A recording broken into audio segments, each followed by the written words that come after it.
Hello everyone. आज चाहिँ सब्जी सिमी बनाउन आँटेको। यहाँ टमाटर प्याज काटेर रेडी भइसकेको छ। यहाँ अचार पनि पिस्न आँटेको, त्यसको लागि टमाटर पोलेर रेडी गरेको छु।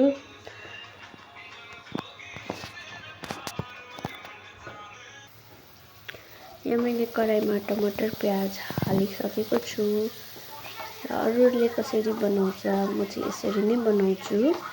टमाटर प्याज सँगै हालेर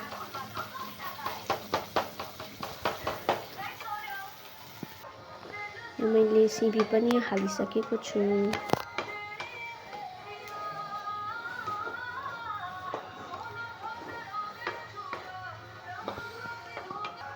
यहाँ अचार पनि रेडी भइसक्यो।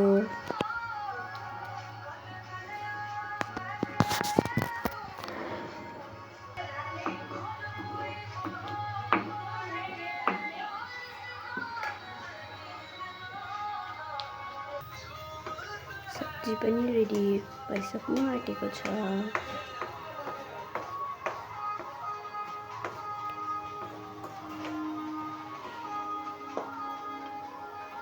यहाँ मैले कुकरमा भात पनि बसाइसकेको छु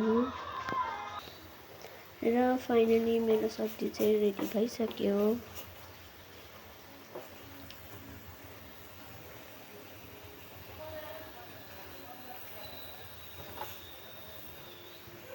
सबै गरिसकेर म चाहिँ अब नानीलाई खाना दिन थालेको।